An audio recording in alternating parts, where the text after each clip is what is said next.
Pessoal, boa noite a todos. Vamos dar início aqui à nossa segunda oficina do projeto Cidade para Todos, né?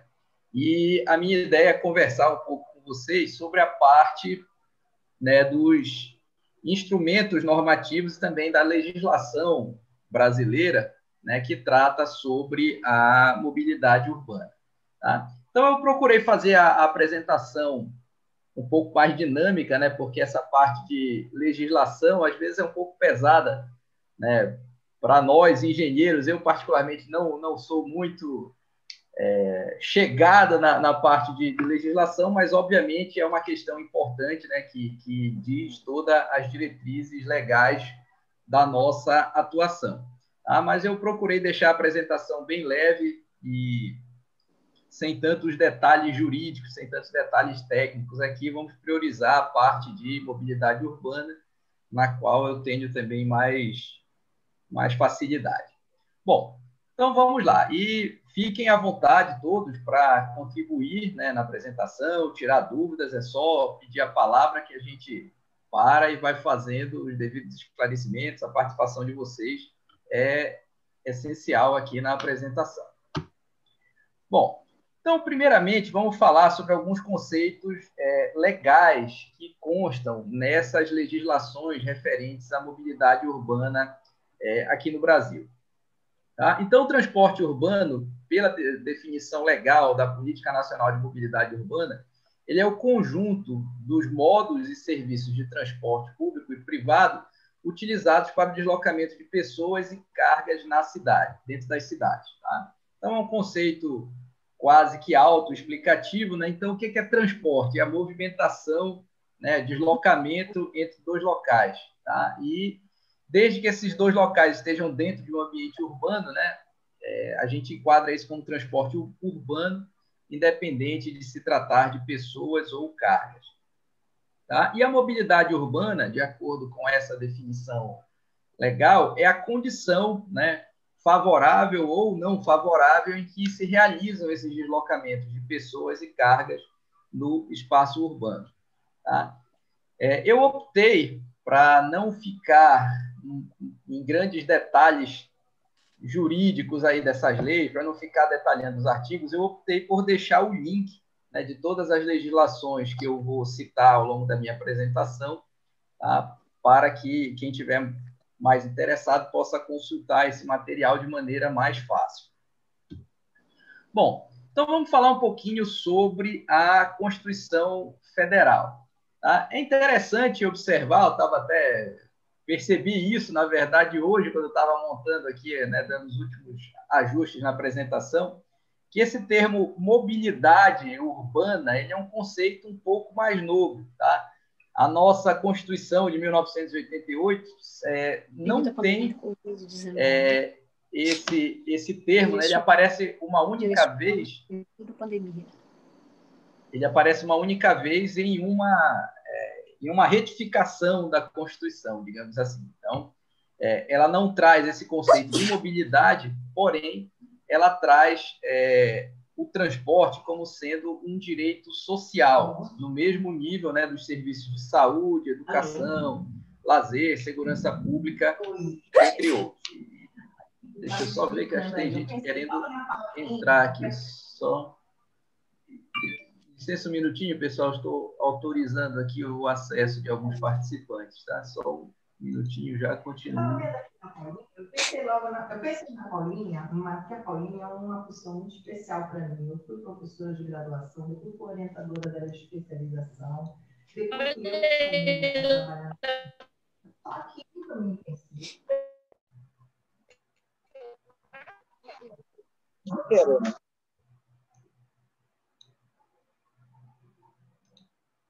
Pronto, pessoal, por favor, confirme aí se vocês estão ouvindo, que eu precisei fazer uma pausa aqui na apresentação para liberar o acesso a algumas pessoas. Então, peço aí que alguém, por favor, confirme se está tudo ok, se vocês me escutam. Sim, tudo em ordem. Ok, obrigado.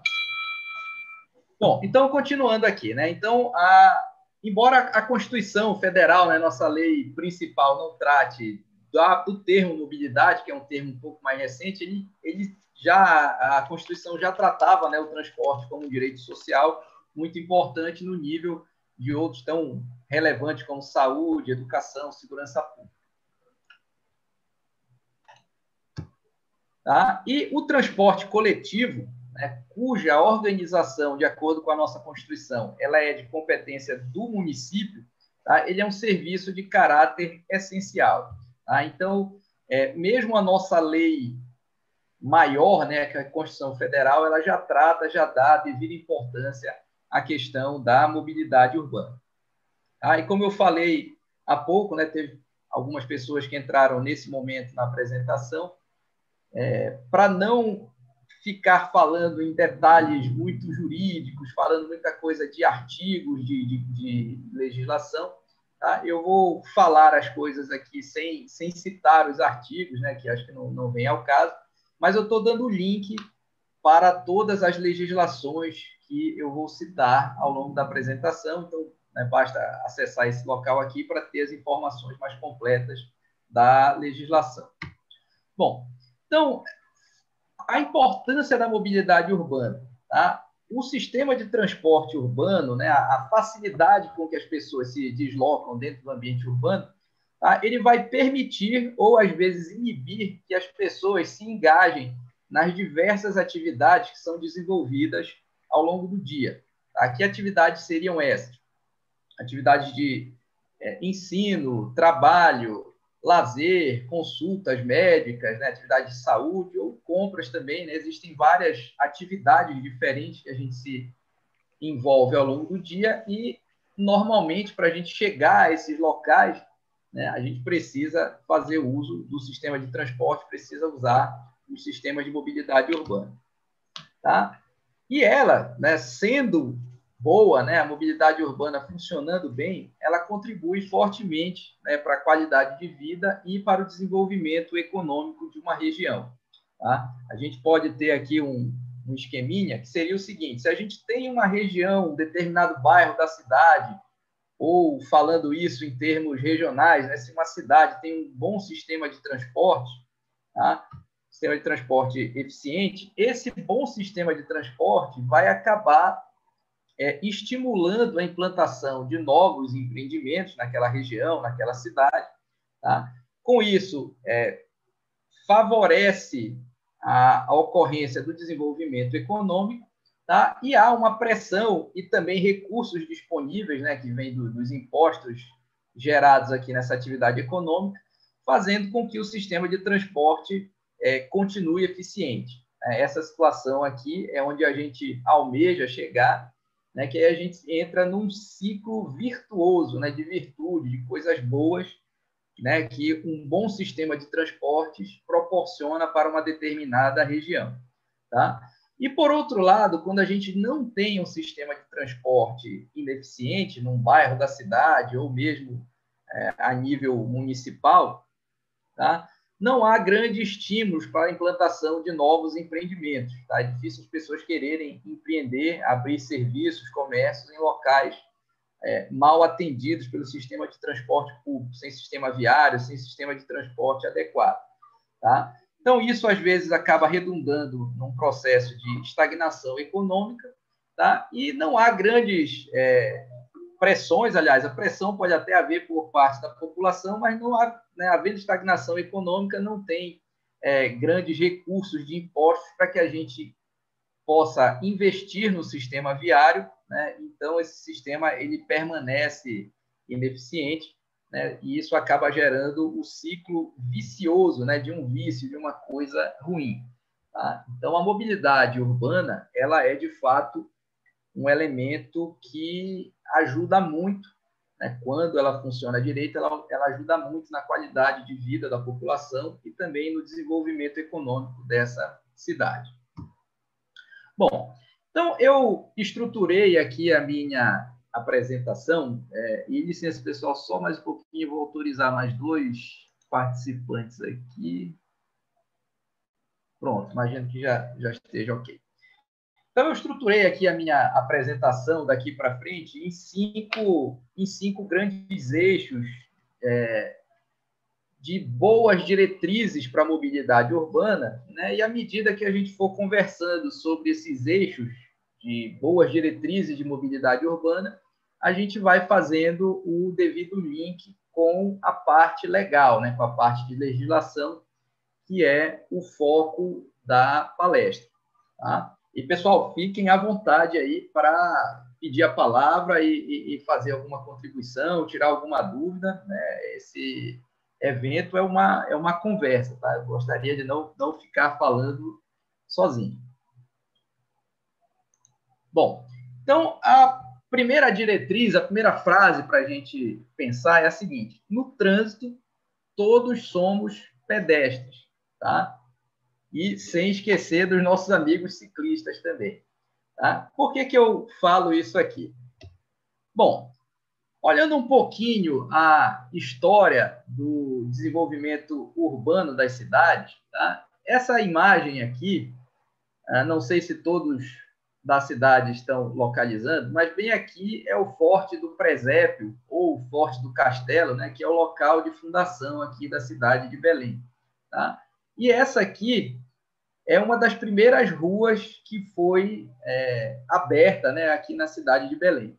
Então, como a cidade é antiga, né, foi fundada aí em 1616, muito antes do advento dos automóveis, tá? O que a gente percebe? Né? Não é uma rua, não é uma via tão larga, né, uma via até estreita para os padrões de hoje em dia, tá? Mas a gente tem aqui o que a gente chama de uma escala humana, tá?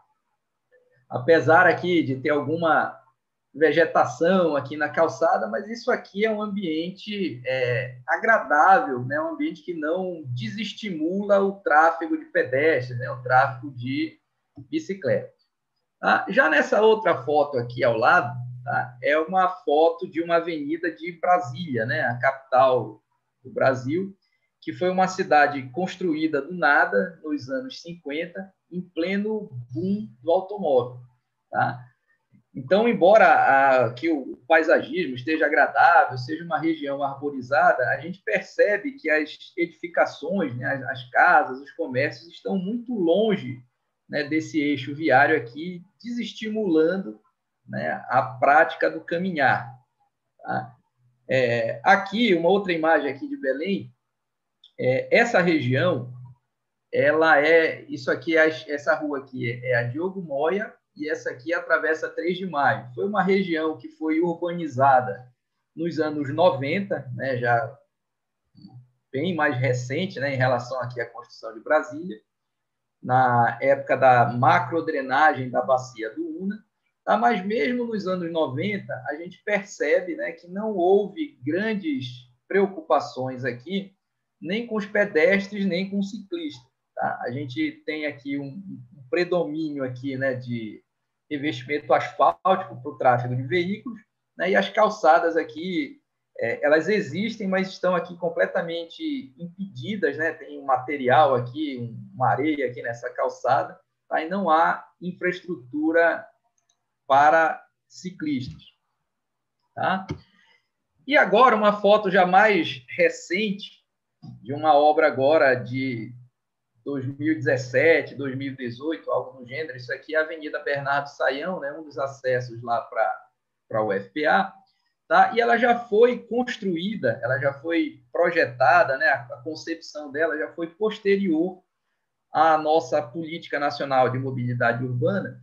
Então, a gente consegue perceber aqui, embora essa via não seja, né, um exemplo mundial de boa mobilidade urbana, mas a gente já consegue perceber, né, que as calçadas já estão bem mais niveladas, a gente já tem uma travessia de pedestres elevadas e uma ciclofaixa, né, uma ciclovia, desculpe, porque ela está segregada aqui, uma ciclovia no canteiro central. Tá? Então, esse mosaico de fotos aqui, né, cada uma num período de tempo diferente, ela foi mostrando, né, essa evolução da mobilidade. Né? Antigamente, a cidade era feita para as pessoas, até porque não existiam veículos motorizados. Depois se passou aí nos anos 50 até os anos 70, 80, se passou por um encantamento aí com o automóvel, né? Achava que ele era a grande solução para os problemas de mobilidade, e hoje em dia a gente viu que isso, no fundo, foi um grande erro, né? A gente acabou desumanizando as cidades, tá? Então, a lógica dessa frase aqui, né, do trânsito somos pedestres, é o seguinte: a gente não deve projetar, pensar a cidade para os automóveis, tá? E sim a cidade para as pessoas, tá? Onde os automóveis têm a sua vez, né? Ninguém vai ser radical, né, crucificar o determinado tipo de veículo, né? O automóvel tem a sua vez, mas os pedestres, os ciclistas têm também seu direito de vir muito mais respeitado do que anteriormente. Tá? E nesse quesito, né, saiu uma pesquisa que eu até trabalhei um bocado essa pesquisa com os alunos na disciplina de acessibilidade e mobilidade urbana, é que foi feito um estudo nacional que constatou, né, que Belém foi a pior capital do Brasil no quesito qualidade de calçadas. Tá? Quem quiser também ver um pouco mais de detalhes sobre o método dessa pesquisa, os resultados, né, tem aqui o link para ter os resultados mais completos. Tá?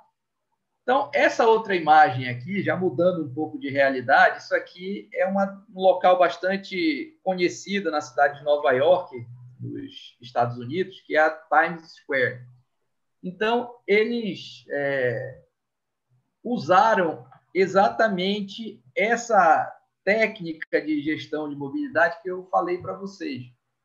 Tá? A gente tem que parar de pensar a cidade para os veículos, né, principalmente automóveis, motos, transporte motorizado individual, e pensar a cidade para as pessoas. Tá? Então, eles tinham uma região com tráfego veicular bastante alto, e eles transformaram essa via aqui em um calçadão para que priorizasse, né, o tráfego de pedestres. Tá?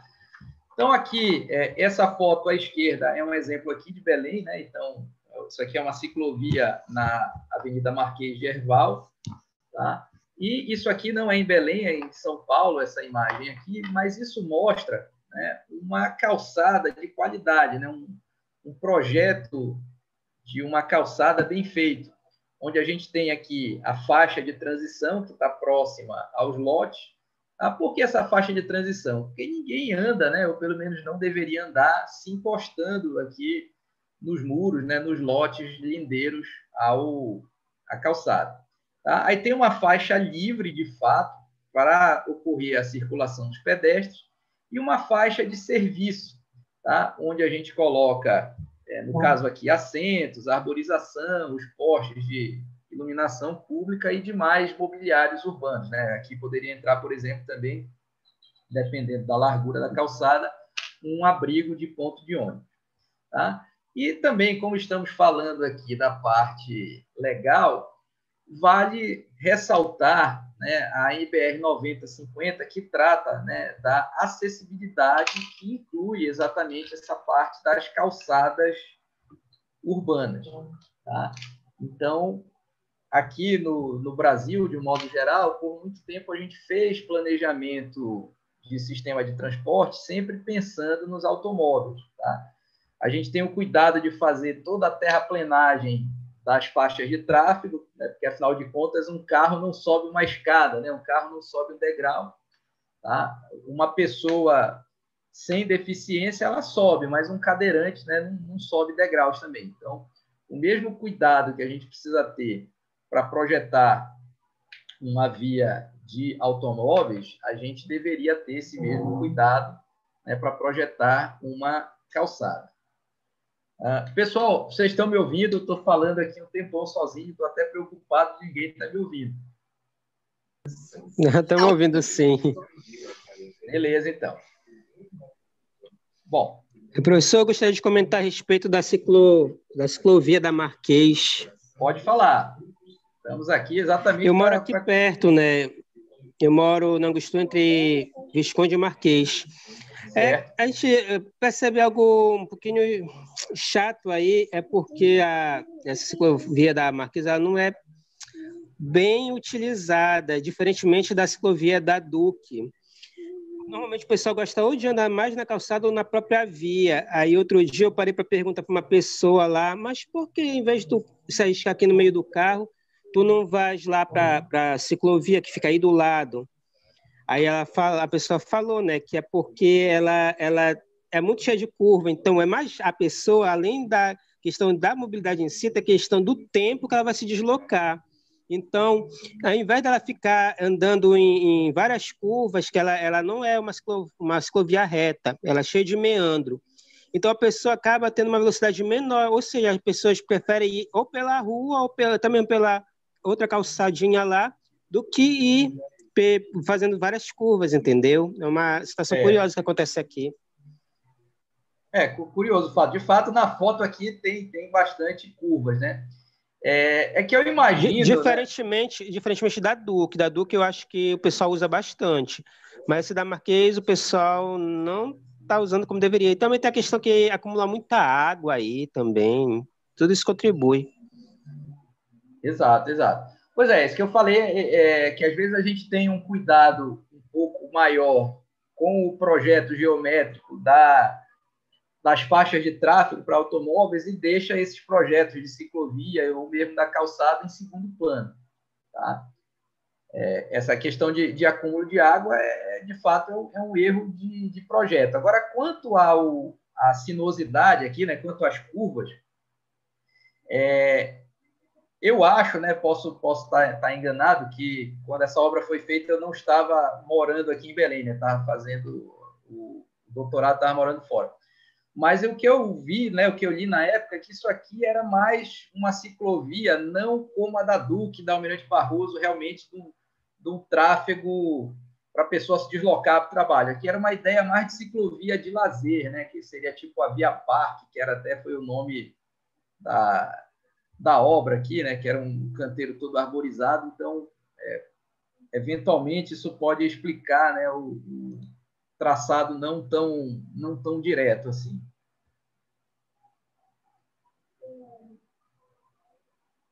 Tá? Bom, pessoal, então, seguindo aqui, e lembrando, fiquem livres, né, à vontade aí para participar, para a gente discutir sobre a mobilidade e a parte legal que vem por trás dela, dando suporte. Tá? Então, aqui a gente vem para a parte legal da coisa. Tá? Então, essa ideia que eu falei, né, da gente retomar aí o protagonismo dos pedestres, dos ciclistas, tá? Isso sempre foi, né? Eu costumo dizer que eu me considero da área de transporte desde o final dos anos 90, né? Quando eu comecei a estudar isso na universidade. Tá? A gente sempre escutava isso, que era uma boa norma técnica, né? Uma boa diretriz técnica do transporte, a gente priorizar os pedestres. Mas, em 2012, isso ganhou força de lei, né? Isso foi muito importante para ajudar, né, os técnicos das prefeituras, que agora eles conseguem, né, ter um instrumento legal para convencer o seu gestor superior a investir nisso. Tá? Então, essa lei ela fala muito clara, né, que a prioridade dos transportes não motorizados sobre os motorizados. Tá? É uma diretriz dela. Então, é a nova lei, né? Nova não, já tem 8 anos, né? Mas é a lei federal que diz isso. Tá? E isso vai se refletir também em coisa de financiamento. Tá? É mais fácil uma prefeitura pegar um financiamento junto ao governo federal para construir calçadas, para construir ciclovias, do que para construir viadutos, por exemplo, que são obras destinadas de maneira mais específica, né, ao tráfego de automóveis, por exemplo. Tá? E também, desde 1997, né, o Código de Trânsito ele já tem um capítulo específico para tratar sobre pedestres, né, e condutores de veículos não motorizados, que é o caso das bicicletas. E também, nesse ano aqui, né, ainda nos anos 90, que foi instituída a municipalização do trânsito aqui no Brasil. Tá? E, com isso, ficou, digamos assim, muito mais próxima essa gestão, né, dos problemas de mobilidade com o prefeito, né, e os técnicos da prefeitura que fazem, de fato, as intervenções mais localizadas no trânsito. Tá? Também, como sempre estou fazendo, tem aqui a referência, né, para quem quiser consultar o Código de Trânsito. Tá? Então, por que eu dividi desse jeito? Então, quando vocês forem participar, né, de atividades participativas para a elaboração de planos diretores, planos de mobilidade, né, é muito mais fácil convencer, é muito mais fácil pedir soluções, né, que atendam a essas duas categorias aí, né, os pedestres e os ciclistas. Tá? Então, essa frase também é bem marcante, né? No trânsito somos todos pedestres. Bom, uma outra frase aqui, né, que vai estruturar aqui a nossa conversa aí pelos próximos minutos é a seguinte: tá? Um lugar desenvolvido, né, um país desenvolvido, uma cidade desenvolvida, não é onde o pobre anda de transporte privado, e sim onde o rico usa o transporte público. Tá? Em primeiro lugar, assim, sem qualquer conotação negativa aqui quanto à questão de pobre ou rico, tá? O que eu quero passar a ideia aqui é o seguinte: tá? Que o transporte privado ele é um transporte caro. Tá? Então, a pessoa que já não tem uma renda tão alta, ainda vai ter que reservar boa parte do seu orçamento para poder adquirir um veículo ou pagar os combustíveis, os impostos correspondentes, tá? É porque está com o transporte público tão ruim que mesmo assim o cara acha que tem que abrir mão lá do seu orçamento restrito para ter um veículo particular. Tá? E o ideal em termos de mobilidade urbana, tá, é que o transporte público seja tão bom, tá, que mesmo as pessoas que teriam condições financeiras de comprar o carro, a pessoa cogite deixar o seu carro ou simplesmente deixe o seu carro em casa, né, para utilizar o serviço de transporte público. Tá? E o que explica isso aqui, essa necessidade da gente priorizar o sistema de transporte público na questão de mobilidade urbana, é isso aqui. Tá? O automóvel ele ocupa muito espaço urbano para transportar pouca gente. Né? Se a gente prestar atenção no trânsito, se a gente ficar olhando para os veículos, a gente vai perceber que a maioria dos carros transportam somente o seu motorista. Tá? Dificilmente tem pessoa no banco do carona ou no banco de trás. Tá? Ao passo que a gente pode eliminar, né, todos esses carros aqui da foto e colocar essas pessoas dentro de 2 ônibus ou de um ônibus articulado. Tá? Bem que pode haver aí contestações quanto ao nível de conforto de colocar tantas pessoas num único ônibus. Né? Hoje, nessa situação atual de pandemia, né, até contraindicado momentaneamente, né, até a gente resolver essa questão sanitária, mas do ponto de vista de eficiência de transporte, de uso de solo urbano, de consumo racional de combustíveis, isso aqui é uma realidade inegável. Tá? O transporte privado ocupa muito espaço do sistema viário. Tá? E é curioso, né, que a gente ainda tem esse tipo de pensamento aqui, né, como está aqui dessa imagem. Né? Tem o cidadão aqui folgado aqui no seu carro, né, e ele está reclamando aqui das faixas de bicicleta, né, das ciclofaixas do transporte público que está ocupando o espaço viário que ele acha que é dele. Né? Então, a gente ainda tem muito esse tipo de pensamento e de comportamento aqui no Brasil. Tá? Então, a gente tem dificuldades ainda no meio técnico, né? A gente tem dificuldade de convencer ainda boa parte da população que essas medidas restritivas ao uso massivo do automóvel, elas são, de fato, importantes. Tá? E essa legislação, né, a Política Nacional de Mobilidade Urbana, ela foi muito boa para a área técnica, porque ela, como eu falei há pouco, ela deixou essa questão de transporte público, de pedestres, deixou de ser a boa técnica para ser a nova lei nacional que trata sobre esse assunto. Tá? Então, eu já fui técnico, né, quando eu fiz o meu mestrado lá em São Carlos, eu trabalhei como engenheiro da prefeitura, tá? Nos anos 2003 a 2006, antes dessa lei aqui. Tá? E a cidade lá de São Carlos, apesar de ser uma cidade rica para a realidade brasileira, ela praticamente não tinha ciclovia naquele momento. Tá? E eu E nós lá, o corpo técnico da prefeitura, quando a gente tentava levar para cima a implantação de ciclovia na cidade, né, fazendo aqui uma piadinha, a gente ouvia: é doido, né? Ciclofaixa vai tirar espaço dos carros. Tá?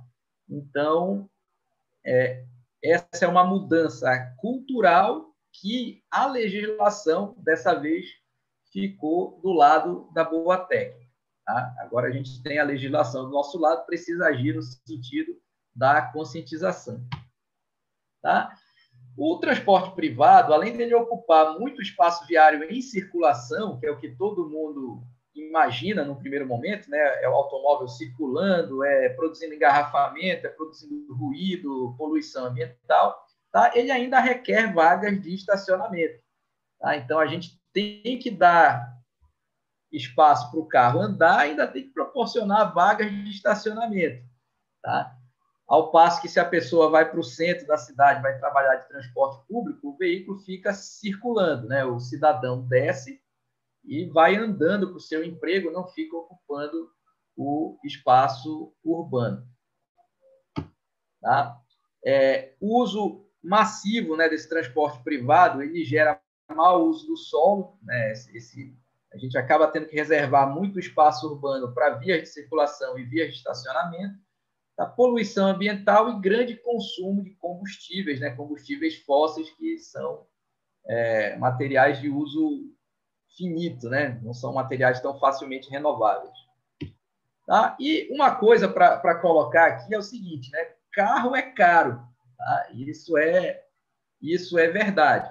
Tá? Eu já fiz alguns estudos, tá? E lógico, isso muda demais em função do preço de aquisição do veículo, do quanto o cidadão roda por mês, tá?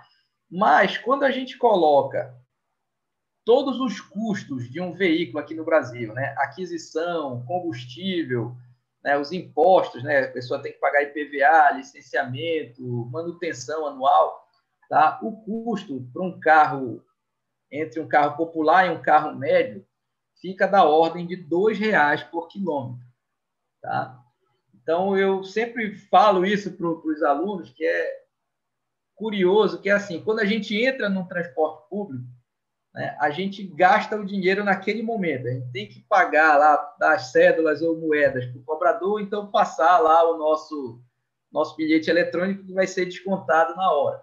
Tá? O carro, a gente tem a falsa sensação de que naquela viagem, se eu não parei no posto de gasolina para abastecer, a gente tem a falsa sensação de que não gastou nada. Tá? Mas, pelo contrário, cada quilômetro percorrido custa em torno de R$ 2,00.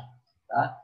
Então, se o cidadão sai todo dia aqui em Belém, de Coraci, e vai para o centro, né, esse deslocamento dá em torno de 25 quilômetros, e de volta 50, tá? Esse cara ele pode não gastar naquele dia, mas é esse número que eu estou falando para vocês. Esse cara gasta R$ 100 todo dia para fazer esse deslocamento Belém-Coraci. Quando ele coloca todos os custos, né, de manutenção, de impostos, enfim. Tá? E as motos, né, que também fazem parte do transporte privado, são veículos extremamente inseguros. Tá? Porque o carro, a gente tem uma carroceria metálica aí nos protegendo, né? Não é o caso das motos, pelo contrário, o veículo às vezes acaba aumentando, né? A pessoa cai no chão, o veículo cai por cima, né? Aumentando a severidade dos acidentes, tá? Então, é o que eu falei há pouco, a gente tem que priorizar, né, o transporte público em detrimento do transporte privado. Tá? Bom, e como a gente... Né, quais são as diversas formas que a gente pode melhorar o transporte público urbano, né, que a gente pode jogar essas informações nas audiências públicas tentando melhorar o nosso sistema. Tá? A gente pode melhorar o sistema de transporte público melhorando a sua acessibilidade. Tá? O que é acessibilidade? É quanto eu tenho que andar da minha casa, do meu ponto de origem, até eu chegar no ponto de ônibus. Tá? Eu ando muito.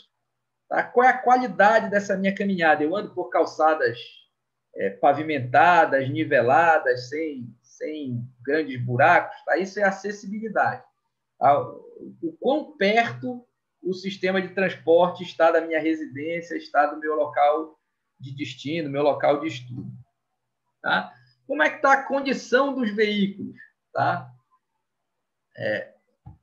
Gostaria até que alguém participasse aí, né? Qual é a condição dos veículos que vocês enfrentam no dia a dia, né? Das linhas mais frequentemente utilizadas por vocês? Como é que está aí a condição dos veículos?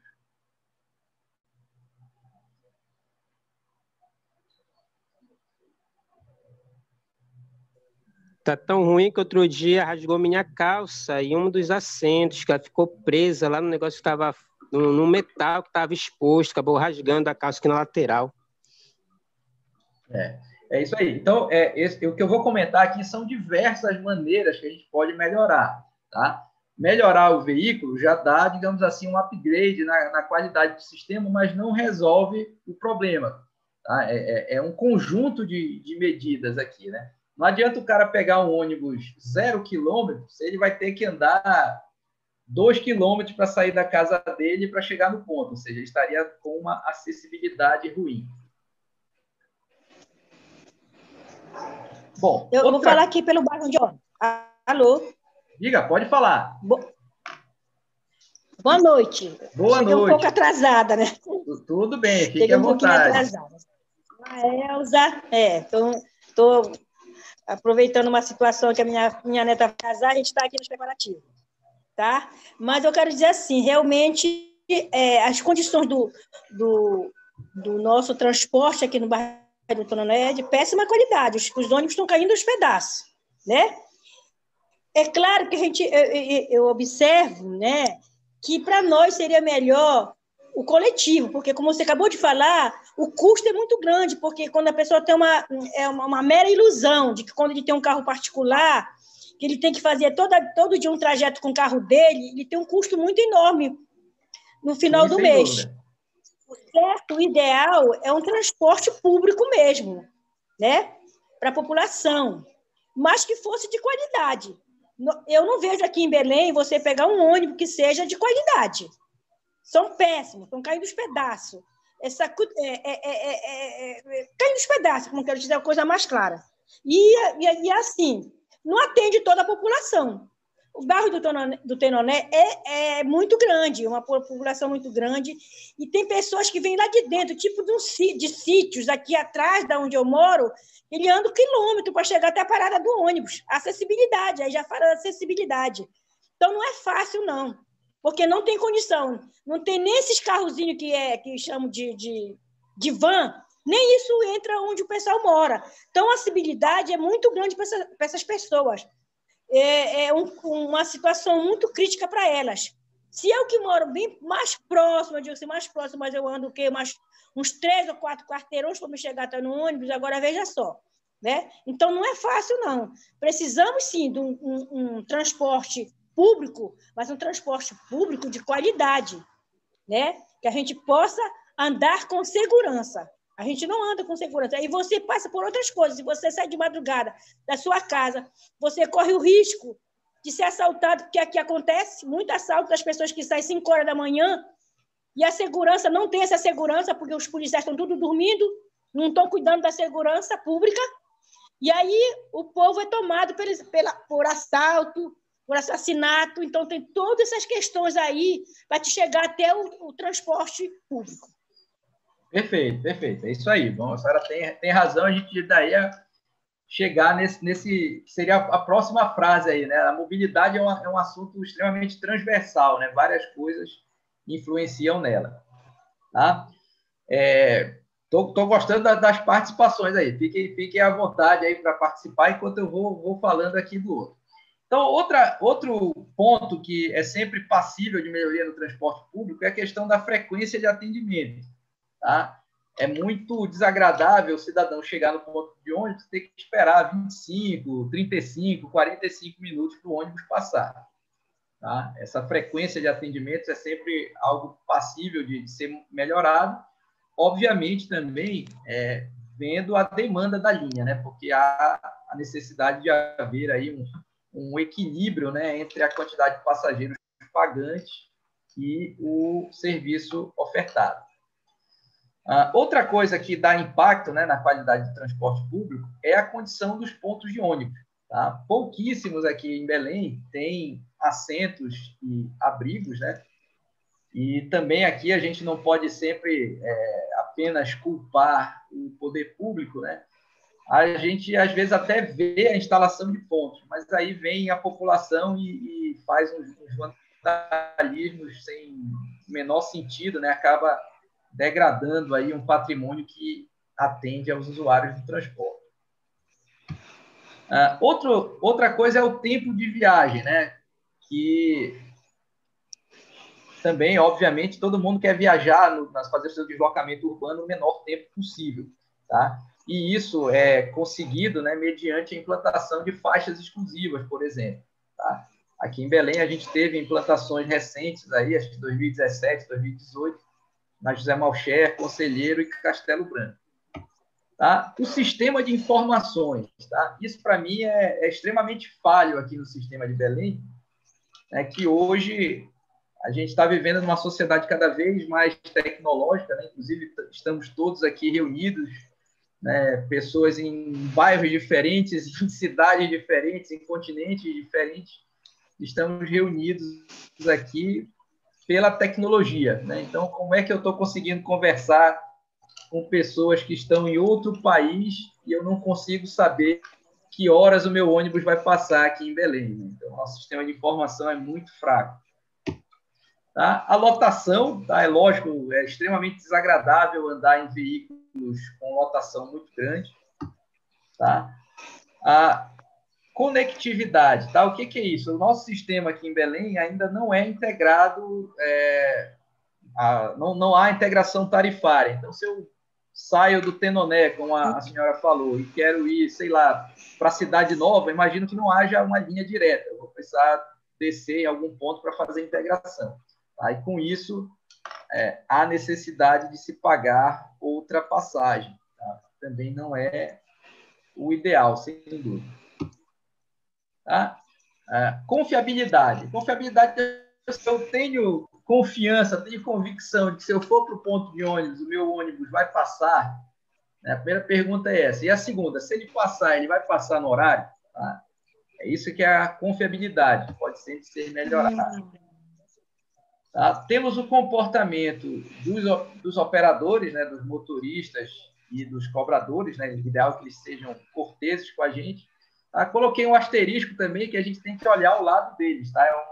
São profissões que trabalham num nível de estresse muito alto. Né?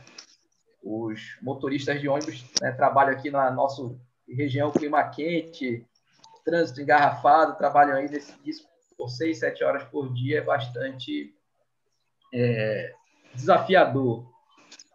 Tem a questão da segurança, tanto de acidente de trânsito quanto a parte também de segurança pública entra aqui. Tá? Tem o estado das vias, e, obviamente, o ideal é que trafegasse só por vias devidamente pavimentadas, né, para aumentar o conforto dos passageiros.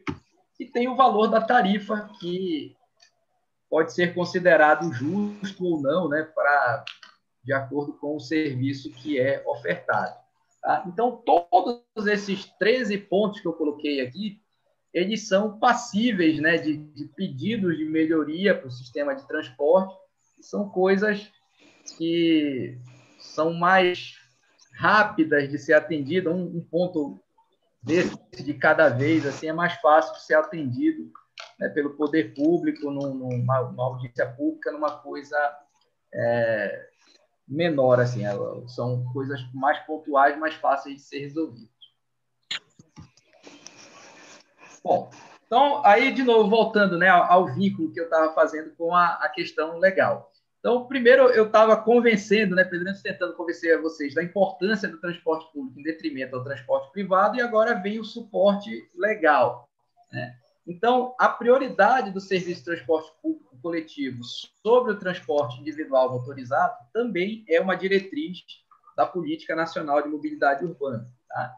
Então, é muito mais fácil agora, né, depois dessa lei, a participação popular nesse sentido digamos assim, a população, depois dessa lei, está um pouco mais empoderada para pedir melhorias no sistema de transporte público, porque, afinal de contas, ele tem agora uma prioridade legal sobre o individual motorizado.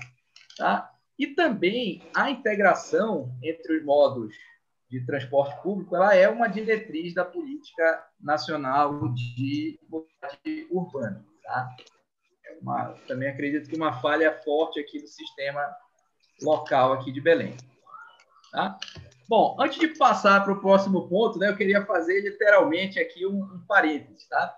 Eu passei aqui boa parte da palestra falando mal dos automóveis e, de fato, eles são muito problemáticos para a mobilidade urbana, tá? Mas só para dizer o seguinte, eles perderam a prioridade, eles não são prioridade, mas a gente também simplesmente não pode esquecer deles. Tá? Então, aqui em Belém, a gente tem 250 mil automóveis, tá? Só a título de comparação, aqui no estado do Pará, apenas Ananindeua, Santarém e Marabá tem mais gente do que Belém tem de carro. Tá? Então, não dá para a gente simplesmente esquecer da questão dos automóveis na mobilidade urbana. Tá? A gente só tem que ter claro que eles foram lá para o fim da fila. Tá? Eles não devem mais ser a prioridade do gestor municipal, porém, né, não dá para eu simplesmente esquecer uma população, entre aspas, aí, né, de 250 mil automóveis.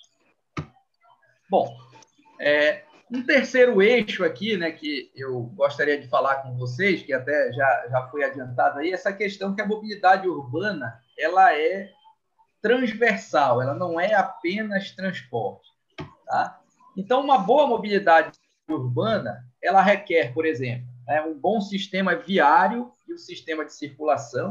Tá? O que é o sistema viário? É a infraestrutura, são as vias, são as faixas de tráfego, as ciclovias e as calçadas.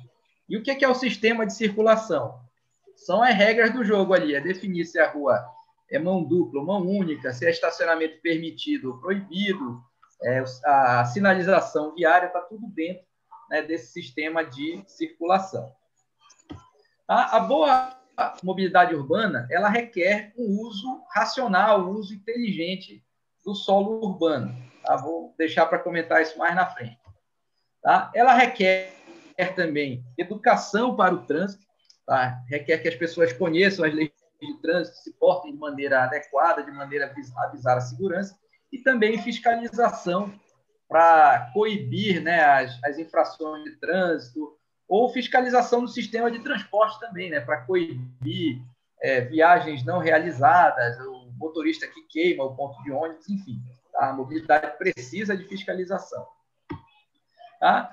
Tem o próprio sistema de transporte, né, o sistema de transporte público por ônibus, sistema de táxi, Uber, bikes compartilhadas, né? Tudo isso faz parte do grande sistema de transporte. Tá? A política habitacional também, né? Ela influencia muito na boa ou na má mobilidade urbana. Tá? E, por último, a gente pode colocar a questão do saneamento básico, tá? Que vai influir aqui em algumas coisas até do sistema viário, na questão de drenagem. Tá? E a gente poderia colocar também, né, embora seja bem transversal, mas acaba influenciando na nossa realidade, a questão da segurança pública. Tá? Então, a mobilidade, para a gente ter uma boa mobilidade urbana, a gente precisa, né, atuar aqui nesses 6 grandes eixos. Bom, então aqui falando um pouquinho da política habitacional e de uso do solo. Tá? Isso aqui é um mapa, né, de Belém. Tá? Belém, a gente é uma cidade, a forma dela é uma península, né? A gente está cercada de água por 3 lados. Aqui em cima não está aparecendo na imagem, mas aí Coraci, né? E o nosso centro aqui é de ponta. Tá? Então, o que a gente percebe, né, pelo uso do solo da cidade, pela própria política habitacional, tá? O que foi acontecendo? A gente tem uma concentração de população de renda mais alta aqui no entorno do centro, né? Então, os bairros aqui, Reduto, o Marizal, Nazaré, Batista Campos. Tá? E à medida que a gente vai se afastando, né, dessa região central, que concentra aí comércio, serviços, órgãos públicos, tá? A gente vai tendo, lógico, tem exceções nesse caso, mas a gente vai tendo uma diminuição de renda da população. Para completar, a gente ainda tem essa faixa amarela aqui, que a gente tem uma descontinuidade na malha viária aqui de Belém. Então, bem aqui a gente tem o aeroporto, aqui a gente tem uma área verde da Marinha e aqui tem os mananciais de água. Tá? Então, basicamente, a gente tem dois acessos, né, que conectam, né, o centro com a região de expansão. Tá? Então, o que aconteceu aí nos anos 70, 80, foi que houve uma política habitacional de abrir conjuntos para essa região, né? Cidade Nova, Marambaia, Mendara. Então, a gente foi aumentando a população nessa área distante do centro de serviço, tá? E isso, com certeza, atrapalhou muito a nossa mobilidade urbana. A gente fez com que boa parte da população morasse longe da área mais estruturada, ao passo que a gente tem regiões no centro, né? Se vocês prestarem atenção, a própria Presidente Vargas, mesmo a Avenida Nazaré, a gente tem quarteirões fantasma ali, tem quarteirões que ninguém mora, né? E as pessoas vão morar lá a uma distância muito grande do centro. Tá?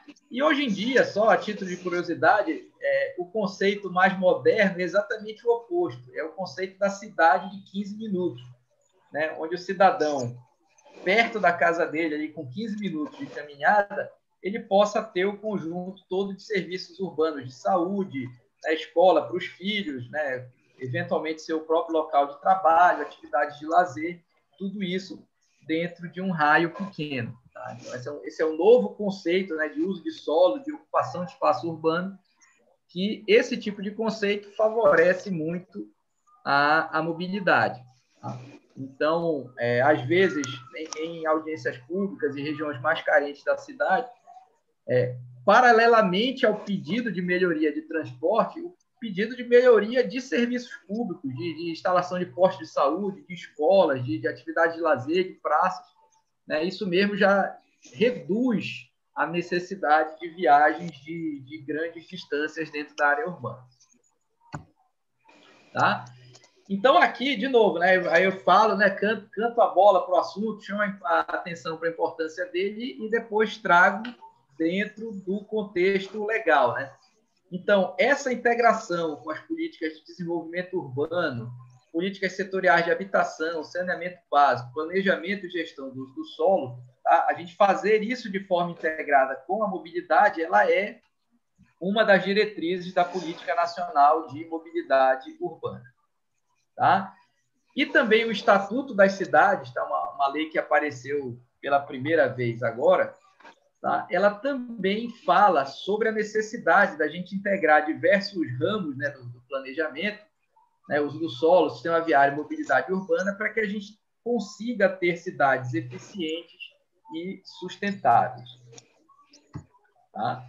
Também aqui fica o link para a lei, né, que é a lei apelidada aí, chamada de Estatuto das Cidades. Bom, outra coisa para a gente conversar aqui, estamos chegando já perto do fim e, de novo, fica aberto aí para alguém que quiser contribuir, a gente vai falando. Tá? Hoje em dia, a mobilidade urbana ela é tecnológica. Tá? A tecnologia sempre vem para ajudar, né, nos ajudar a viver melhor. Né? Pelo menos essa seria a razão de ser das tecnologias. Tá? E essa década, né, esses anos aqui de 2010 para cá, eu já li algumas coisas a respeito que falam que é a década do smartphone. Tá? E, de fato, esse cara ele mudou a nossa vida. Né? Inclusive, está permitindo que, né, nós todos estejamos aqui assistindo essa apresentação, participando, né, exatamente pelo advento desses smartphones, né, telefones ligados à internet. Quanto mais rápida a internet, melhor. Tá? Então, os smartphones eles permitiram, né, a criação de aplicativos como, por exemplo, o Uber. Tá? Eu falei 2010, né, que é o ano de referência. Tá? Em 2010, ou eu saía com o meu carro particular, ou táxi, ou pegava ônibus. Simplesmente não existia esse serviço, né, equivalente ao Uber. Tá? A gente tem aplicativos como o Waze, por exemplo, que nos indicam, né, se o trânsito está mais ou menos engarrafado. Tá? A gente tem o Moovit, que é muito importante, né, para o sistema de transporte público, que até gostaria de saber se algum de vocês usa, que ele tem, né, informações muito completas, né, bastante interessantes sobre o nosso sistema de transporte aqui de Belém, né? Pelo menos ele tem o itinerário, né, o horário previsto de passagem, né? Não é uma coisa em tempo real, é apenas uma previsão, tá? Mas, de fato, ele funciona, né? Ele ajuda o usuário de transporte público, tá? E informa como o trânsito está, se está congestionado, se não está, tudo fica informando para eles e para a gente, né? Perfeito, exatamente. É isso que eu tô comentando aqui, né? Que hoje em dia a mobilidade urbana ela é bastante tecnológica, tá? E inclusive tem algumas cidades, né, que a gente imagina chegar a isso também há algum tempo, que está utilizando esse mais, né, mais, que seria a mobilidade como um serviço, tá? Então, o que é isso? O telefone ele mudou a nossa vida. Então, antigamente, né, em 2009, se eu quisesse assistir um filme em casa, eu teria que alugar um DVD físico. Hoje em dia, né, tem serviços como, por exemplo, a Netflix.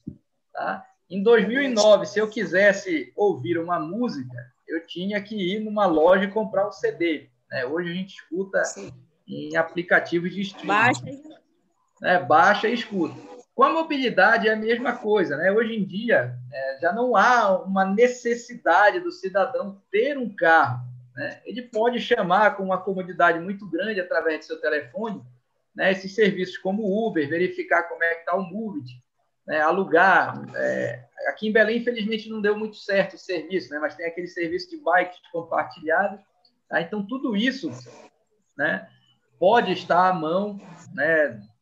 A nossa mão aí, basta que a pessoa tenha um celular e hoje em dia é um produto extremamente universal, né? Quase todo mundo tem. Tá? Então, essa parte tecnológica ela é interessante, tá? Porque como a tecnologia já está instalada, é mais fácil, é mais barato a gente criar um aplicativo do que gastar dinheiro para construir um viaduto, por exemplo. Tá? Então, queria lançar duas polêmicas no ar aqui, né? Que são coisas que eu confesso que até hoje eu não entendo porque não são oferecidas aqui em Belém. Tá? Então, a gente já tem um sistema de bilhetagem, a gente já tem um sistema de biometria facial, né? Onde a gente confere se realmente é o estudante que está usando o seu vale, a sua meia entrada, o que está 100% correto, né? Porque afinal de contas, o benefício é individual para o estudante, não é para ele ficar emprestando a carteira para ninguém. Tá?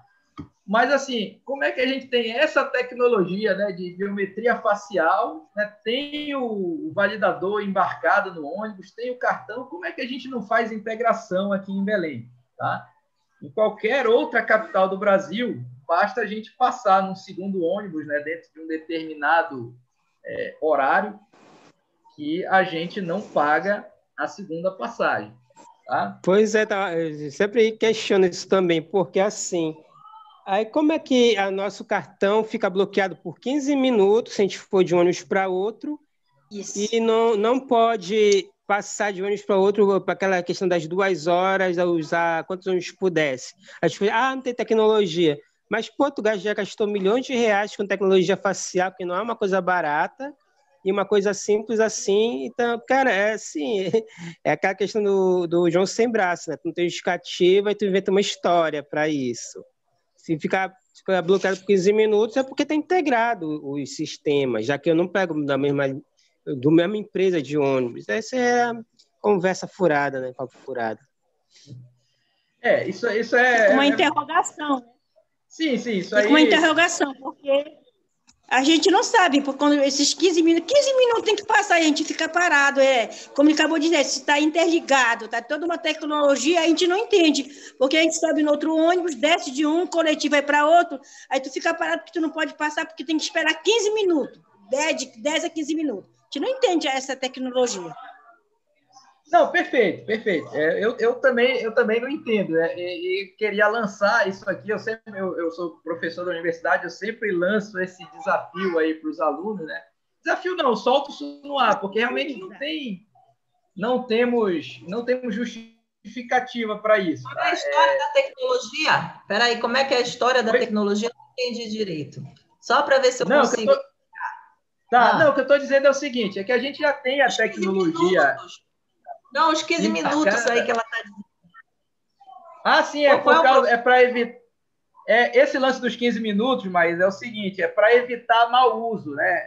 Que, por exemplo, o cidadão tem uma meia entrada, ele vai emprestar para alguém, né? Ele passa na catraca e daqui a 5 minutos ele empresta lá para o namorado, para a namorada, tá? Aí não passa, né? Tem um bloqueio do sistema, tá? Mas eu entendi outra coisa. Eu entendi que a Elza falou que a mesma pessoa quer utilizar e a mesma pessoa tem que esperar 15 minutos. Eu não entendi isso. Como assim, Elza? Como é que acontece uma situação dessa? Verdade, sim. Por exemplo, eu pego um coletivo, né, um ônibus, aí eu desço. Vamos supor que eu saio daqui dentro do Tenoné, vou descer lá no Montenegro, eu desço. Quando eu vou passar, na catraca eu vou passar a minha carteira, aí não dá para passar. Porque tem que esperar de 10 a 15 minutos. Tá, tu saíste do Tenoné. Não, peraí, tu saíste do Tenoné com essa carteira.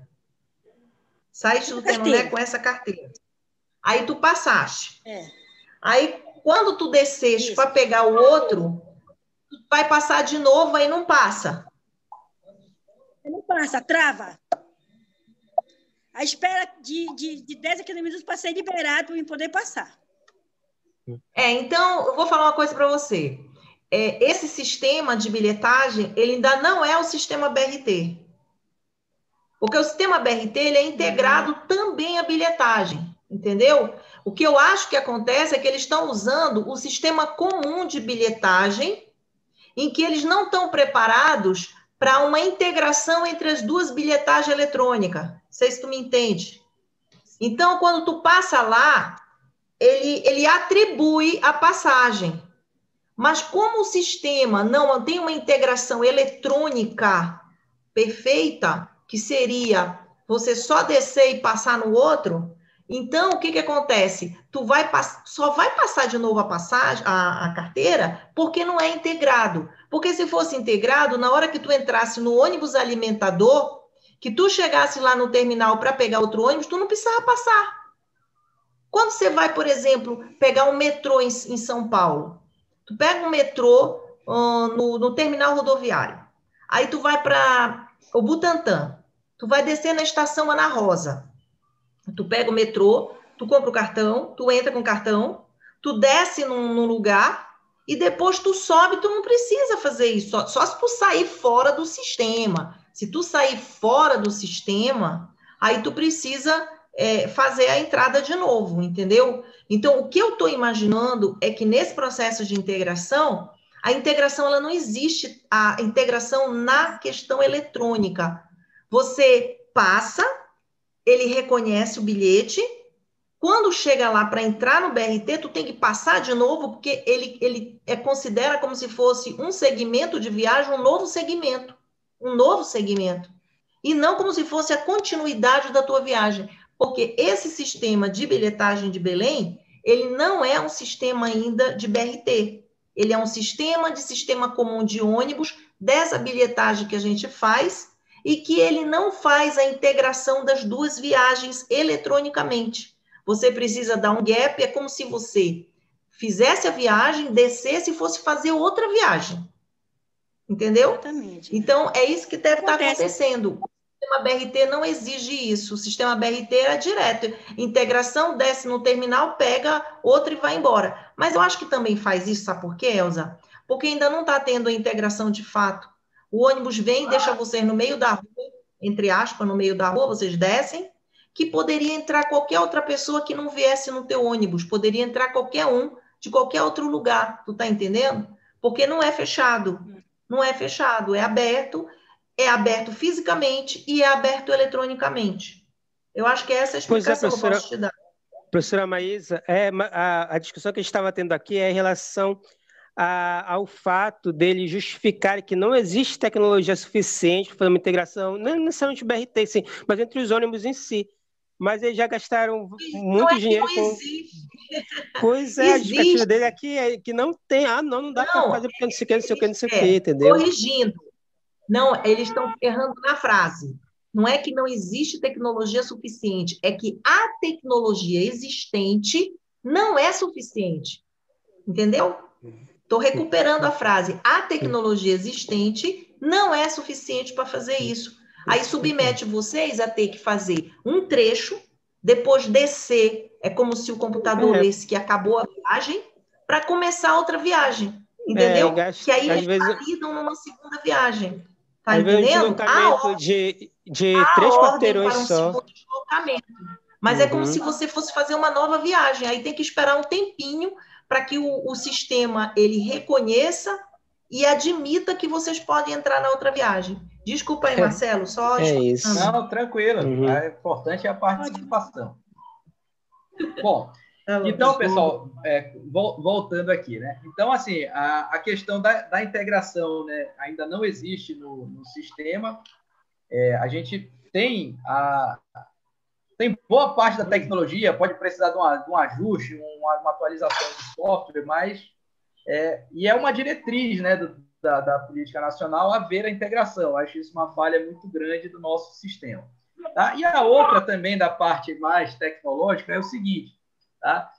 Imagino que boa parte de vocês já tenha usado o Uber, né? Já tenha solicitado um Uber ou 99, ou enfim, qualquer outro equivalente. Tá? Então, assim, por que eu consigo, quando eu peço Uber, por que eu consigo saber exatamente onde o motorista está, por que ele estima que ele vai demorar 20 minutos para o local que eu vou passar, né? Por que a gente não tem algo semelhante a isso, né, no sistema de ônibus? Tá? Por que eu não consigo entrar num aplicativo oficial do sistema de transporte público aqui de Belém e saber onde é que está a minha linha? Lógico que o ônibus não vai se deslocar até mim como o Uber faz, tá? Mas eu poderia ter uma estimativa em tempo real muito boa, né, de quando o ônibus ia passar no meu ponto. Tá? E o que eu digo, essa tecnologia ela já existe, é mais barato eu fazer isso, né, criar um software, porque assim, o Uber, o cara não tem uma antena, ele não tem nada de outro mundo, ele tem apenas o telefone dele e um aplicativo. Tá? Então, é mais barato fazer esse tipo de coisa, que já daria um grande ganho na qualidade do transporte, a gente saber onde está o nosso veículo. Tá? É mais barato fazer isso do que grandes implantações aí de projetos maiores, construção de viaduto, construção de faixa exclusiva, enfim. Tá? É só para lançar aqui, né?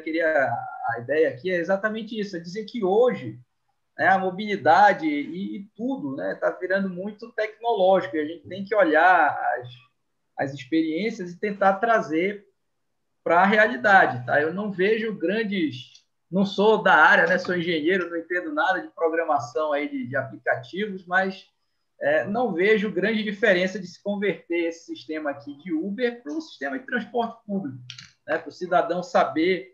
Eu estou aqui na minha casa, né? Eu sou usuário cativo. Eu sei, olha, daqui da minha casa até eu chegar no ponto, eu sei que eu levo 6 minutos andando. Se eu vejo que o ônibus está 10 minutos da minha parada, eu sei que dá tempo de eu ficar aqui em casa, tomar um copo d'água e sair depois. Tá? São pequenos detalhes, né, que a tecnologia hoje nos permite fazer facilmente aí para a gente melhorar a qualidade da nossa mobilidade urbana aqui em Belém. Tá?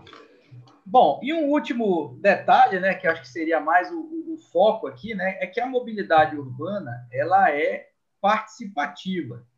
Tá? Aqui, sim, eu trouxe um pouco mais pesado o texto aí das leis, tá? Mas fala aqui que um dos princípios, né, da nossa Política Nacional de Mobilidade Urbana, né, é a gestão democrática e controle social do planejamento e avaliação da Política Nacional de Mobilidade Urbana. Tá? Ou seja, ela já traz como um dos seus princípios, tá, a participação popular.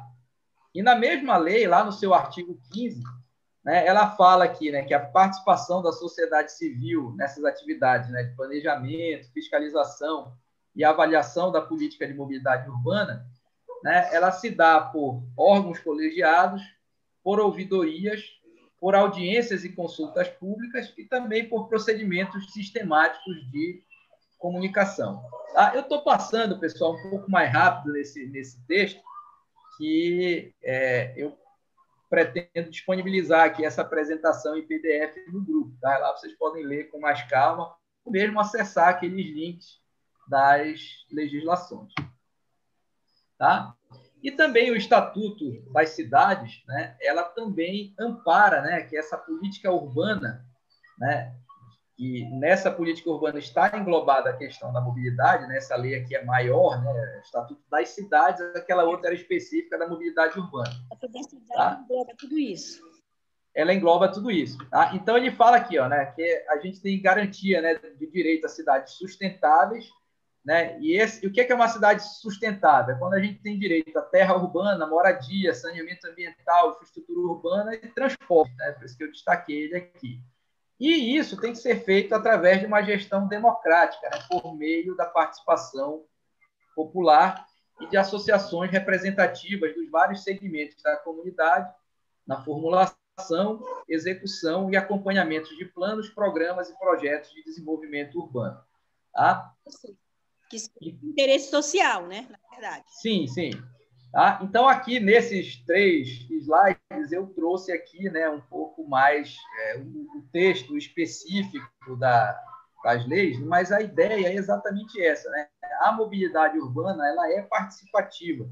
Tá? Hoje em dia, quando vai se iniciar um projeto, um plano diretor, um projeto de maior magnitude, né, tem que se ouvir a comunidade e da comunidade se vem, né, normalmente, a gente escuta ideias muito interessantes para aprimorar os projetos. Tá? Então, essa participação popular ela é fundamental na elaboração dos planos, né? Planos diversos, até de outras áreas, não só de transporte, mas como o nosso projeto aqui é voltado para a mobilidade urbana, né? Então, seria aqui o plano diretor do município, o plano diretor de transporte ou o plano de mobilidade urbana. Tá? É simplesmente impossível, né? Seria ilegal elaborar esses planos sem a participação da população. Tá? E, por último, pessoal, para concluir aqui a minha fala principal, lógico que a gente pode continuar conversando aqui com o maior prazer. Tá? Tem uma frase que diz o seguinte, né? Para a solução de problemas complexos, né, como é o caso da mobilidade urbana, sempre tem uma resposta simples, né? Sempre diz assim, não, para resolver o problema da mobilidade é só duplicar aquela via que resolve tudo. Então, é só proibir o tráfego de automóveis que resolve tudo, né? Então, todo problema complexo ele tem uma resposta simples e errada, tá? Então, problemas complexos, como é o caso da mobilidade, tá? Que depende de sistema viário, de circulação, de uso de solo, de saneamento básico, né, de educação para o trânsito. Tá? Então, não há uma resposta única para a gente resolver, né, o nosso problema de mobilidade urbana da noite para o dia. Tá? Mas a solução para isso passa, né, por ações de curto, médio e longo prazo, né, baseadas nas consultas populares, né, ouvindo a comunidade, se valendo também das boas técnicas de engenharia, tá? Para a gente resolver estes problemas de mobilidade urbana.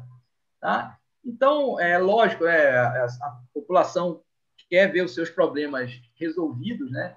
Então, o que assim, uma classificação minha aqui, né? O que a gente podia ter como soluções de problema de curto prazo, resolver em coisa de 15 dias, 1 mês, 2 meses, tá?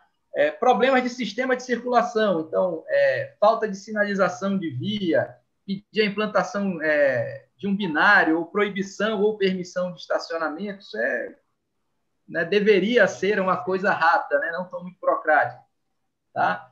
Ações de fiscalização, se a população está detectando que em determinada via o pessoal está trafegando em alta velocidade ou está trafegando em contramão, enfim, né, solicitar ações de fiscalização, isso deveria ser rápido. Tá? E mexer até mesmo no sistema de transporte, mexer das pequenas, como, por exemplo, implantar um ponto de ônibus, fazer uma pequena modificação no itinerário ou horário de uma linha, não precisa de 5 anos para fazer isso. Tá? é uma ação de curto prazo. Tá? Como ações de médio prazo, aí, coisa de 2, 3 anos, para a gente sentir o resultado de campanhas de educação para o trânsito, por exemplo, tá? Mexidas no sistema viário, né? Ampliação de vias, alargamento, construção de ciclovias, né? Isso tudo também não dá para a gente fazer uma obra viária em 3 meses. Tá? Isso leva um tempinho para ser executado. Tá? Assim como medidas maiores no sistema de transporte também, né? Às vezes, implantação de faixas exclusivas requer estudos mais aprofundados, né? Gastos maiores aí em pavimentos, tá? Então são ações de médio prazo. E no longo prazo, né, a gente poderia ter ações mais de políticas habitacionais, né, para adensar as áreas urbanas e abolir essa nossa política de ficar construindo moradias cada vez mais longe do centro, tá? Ou descentralizar as cidades, né, jogar serviços para bairros que não têm serviços, evitando que essas populações se desloquem tanto, tá? E no caso específico aqui de Belém, que é uma cidade que tem problemas seríssimos, né, de drenagem urbana, de saneamento, tá? Também, infelizmente, a gente não vai resolver os nossos problemas de alagamento em 6 meses, né? Quem prometeu um negócio desse é um fanfarrão, né? Um brincalhão. Então, mas o importante é agir, né? O importante é saber, né, a diretriz básica, né? A mobilidade urbana ela tem que priorizar pedestres, ciclistas, transporte público, tá? E a participação popular nesse sentido. Tá? E finalizando a minha fala, né, que eu falei demais, né? Então, o que é interessante, né, é que a gente tenha participação, perseverança, porque, como eu falei, né, quem tem uma resposta simples para a mobilidade é porque essa resposta está errada, né? Que o problema complexo não se resolve fácil. Tá? Então, perseverar no pedido, perseverar na participação e cobrar do poder público, né? Porque desde pequenas medidas, né, como proibir um estacionamento ou sinalizar um cruzamento, que está tendo muito acidente de trânsito, tá? Desde pequenas medidas até obras maiores, estruturantes, né, tudo isso atua no sentido de melhorar a mobilidade urbana. Então, senhores, passo a palavra para vocês agora. Deixa eu interromper aqui o meu compartilhamento. Ele nasce falar na complexidade que tem a questão da viabilidade, né? E eu sempre vou me referir aonde eu moro, né? Por exemplo, aqui na Coutinho, que é o final da linha desses ônibus, do Tenoné, todos levam o Tenoné Vero Peixe, Tenoné Pedro Alves Cabral, Tenoné não sei o quê, eu acho umas 4 ou 5 linhas, né? Mas tudo certo. Tenoné. Então, tem uma complexidade muito grande aqui, porque quando eles saem do conjunto, eles fizeram assim, um vai pela 5ª linha, outro sai pela 6ª linha, né? Para não embolar muito o trânsito. Mas não adianta, porque quando chega lá, na 5ª linha, com a Lacide Nunes, travanca tudo. E se nós pensarmos que se o que sai por dentro da 5ª linha for direto e sair lá adiante no conjunto Maguari, seria ideal, porque ele não ia fechar o trânsito, porque é muito estreito, a Maísa conhece, que ela já andou muito com a gente fazendo trabalho aqui social, sabe disso, que quando os dois se encontram lá na Lacide Nunes adiante. Se eles fossem pela Lacide Nunes, uma das 2 linhas, na 5ª linha e saísse direto no Maguari, seria ideal, mas nós temos um problema muito grande, que chega a época que chove muito, aí não é para o ônibus, é para navio andar ou para barco, porque enche demais. Não tem como atravessar, então é totalmente complexo para a gente dar essa solução, como acabaste de falar agora, né? Olha só, como é que a gente vai dar essa solução que já tem um problema mais adiante, né? Exato. É muito importante a gente discutir coisas. Exatamente, é o que eu falei, para problemas complexos, se alguém chegar com uma solução milagrosa e simples, ele é fanfarrão. Tá fanfarrão. É verdade. Mas foi muito bom, viu, Marcelo? Gostei da sua explicação. Foi... Apesar de alguém... Gente, eu não vou embora, que eu vou só colocar o cronograma depois das manifestações. Eu tenho que fazer uma apresentaçãozinha do nosso cronograma para janeiro. Então, quem quer falar ainda relativo ao que o professor Marcelo colocou? Mais alguém? Oi? Acho que todo mundo ficou satisfeito com a explicação. Quem é que está querendo falar que não está aqui dando para perceber? Só percebemos que tem alguém querendo falar. O microfone está fechado? Oi? Oi, oi. Mais alguém para falar sobre a apresentação de hoje? William? Abriste teu microfone aí?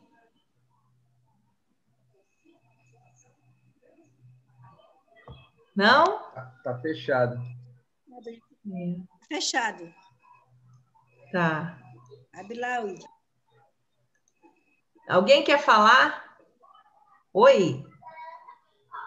Não? E Marcelo, me torna host, por favor. Tá, deixa eu ver como é que eu faço isso aqui, bora ver. Você vai no cantinho aí, onde tá. Beleza, já. Make, não sei se está em inglês ou está em português. Não, pronto. Beleza, já está feito. Beleza. Bom, o que eu acho importante nessa apresentação do Marcelo é para mostrar o seguinte: base legal nós temos para trabalhar mobilidade. Base legal nós temos. O problema é converter essa previsão legal em algo palpável. Eu digo isso por experiência própria, quando eu fui a secretária de mobilidade, em que a gente acha muito bonito falar, olha, primeiro é o pedestre, depois é a bicicleta, depois é o carro. Mas na prática mesmo, o que acontece quando você vê isso? Na prática, quando você chega na frente da casa do cidadão e diz para ele assim, olha, você vai ter que tirar seu carro daqui da rua que você estacionou por 20 anos, porque agora eu vou passar uma ciclofaixa. Nossa, a gente só falta pegar uma surra dessa pessoa. Quer dizer, é bonito na teoria, mas um grande problema não é mais a questão legal, porque se diz, falta lei. Tá aí, lei de mobilidade urbana, política de mobilidade urbana, tem tudo já armado. O problema agora é transformar a consciência dessas pessoas em algo que seja passível de aplicação da lei, que isso não é possível. Eu me lembro que teve uma rua que nós demarcamos um binário, que nós tivemos que fazer a sinalização da ciclofaixa de madrugada, porque um conjunto de moradores de um prédio ia dar entrada, ou tinha dado entrada, ou ia sair um resultado de alguma coisa assim, na justiça, para proibir a gente de demarcar ciclofaixa na rua. Olha o nível. Quantas e quantas situações nós já tivemos aí na cidade de até a justiça se envolver, o Ministério Público, contra a própria lei. Né? Porque quando eu entro na justiça, eu dona de um apartamento num prédio, a propriedade do apartamento é meu, mas a rua não é. A rua não é. E a pessoa se sente dona individual. Quem dera se as pessoas se sentissem donos da rua de uma maneira positiva, sabe? De limpar, de cuidar, né? Eu vejo situações aí em Belém que as pessoas transformam o lixão numa floreira. Quem dera que fosse esse espírito, mas não é, não. É um espírito de propriedade privada. A rua é minha. Teve uma vez que eu estava numa entrevista e apareceu uma pessoa e fez uma pergunta, eu não respondi, mas o prefeito logo me ligou e disse assim, Maísa, para de responder com os olhos, com a expressão. A pessoa disse assim, a senhora vai passar uma ciclofaixa aqui e o que eu vou fazer com o meu carro? Eu não tenho onde estacionar o meu carro. O que eu vou dizer para o cidadão desse? Ele estava preocupado onde ele ia estacionar o carro dele. Ele tinha um terreno comprido. Ele não fez a casa recuada. Ele fez a casa exatamente na rua. Né? Então, assim, essas coisas, assim, eu acho que é bom, porque quando a gente lida com o planejamento participativo, e que as pessoas vão falar, elas falam, às vezes, palavras muito bonitas e que combinam com a lei. Mas quando você parte para as soluções, em que ela vê que uma solução vai diretamente envolver o esforço dela, pessoal, em benefício do coletivo, sacrificar um favorecimento pessoal em benefício do coletivo, aí a história já é outra, né? A história já é outra. Isso em outras situações. Então, o que a gente quer mostrar aqui é que a legislação existe. Ela existe, ela cobre as necessidades. Agora, o que precisa é trabalhar o consciente coletivo, é trabalhar as pessoas, para que as pessoas também passem a agir de acordo com a legislação. E isso não é fácil.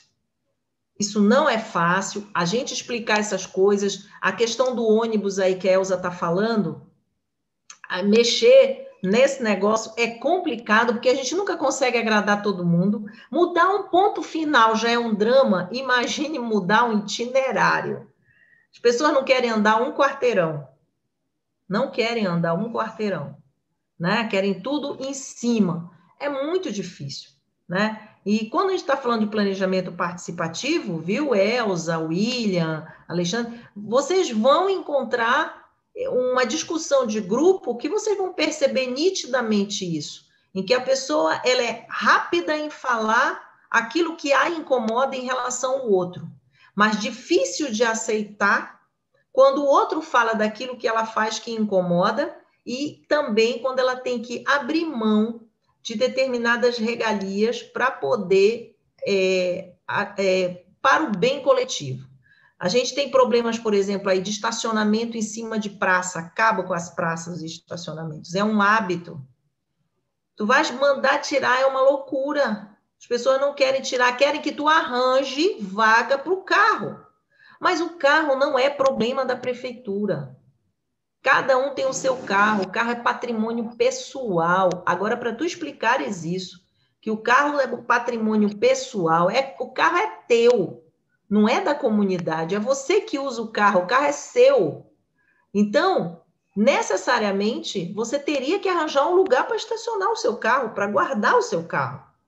Por acaso a rua está disponível? Legal, se tiver rua disponível, se tiver vaga, ok. Mas se não tiver, não é problema da prefeitura ter que arranjar vaga para carro.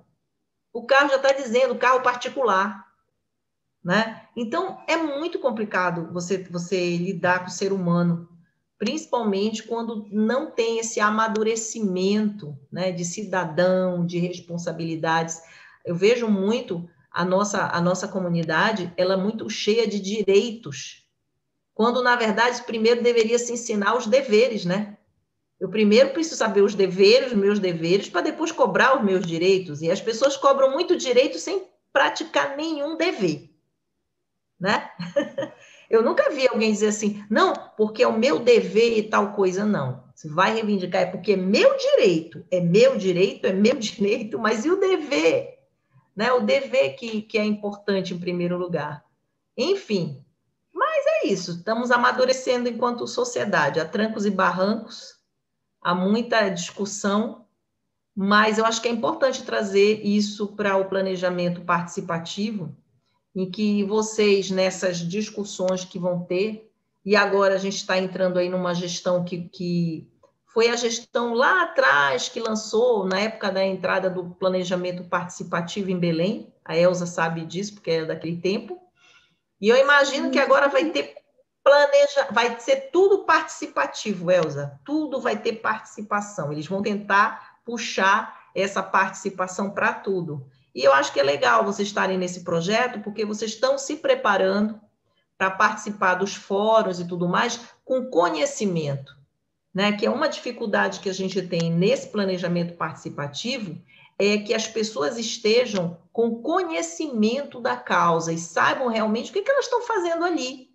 né? O que de fato elas estão fazendo ali. No projeto mesmo a gente coloca, as pessoas vão para um negócio desse ainda sem entender o que elas podem contribuir, no que elas podem contribuir. E aqui a gente está para isso, né? Para mostrar direitos, para mostrar deveres, para mostrar a legislação, como tudo funciona. Eu acho que isso é legal, né? Eu queria colocar para vocês que hoje nós estamos, eu vou tentar ver se eu consigo compartilhar com vocês uma tela, tá? Essa tela aqui essa tela aqui, né? A gente está, para vocês terem uma ideia do nosso estágio de bate-papo, de evolução da conversa, do diálogo. Nós tivemos a primeira oficina que foi falando de mobilidade urbana e participação popular, mas antes dela, nós tivemos aquela reunião de apresentação, né? Então, deixa eu voltar aqui uma tela para a gente ver.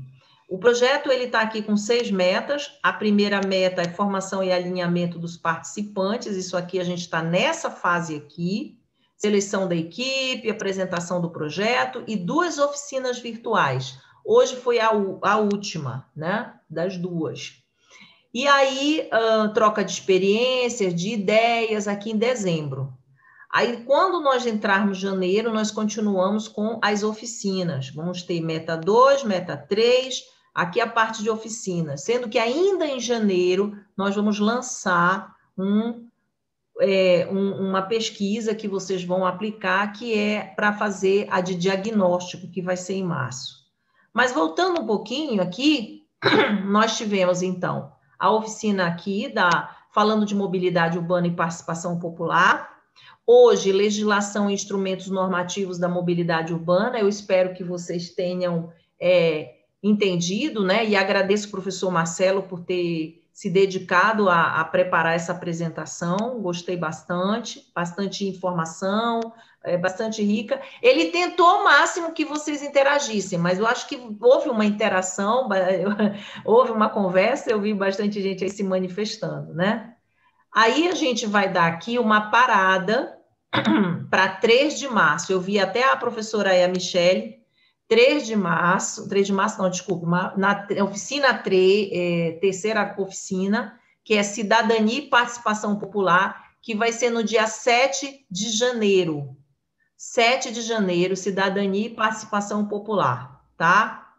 Então, a gente vai dar um espaço aqui, é Natal, é ano, né? Nesse período aqui, eu vou mandar para vocês, lá no grupo, uns textos sobre o assunto, para que vocês não fiquem parados totalmente. Eu vou mandar para vocês uns textos sobre esse assunto na área de participação popular, tá?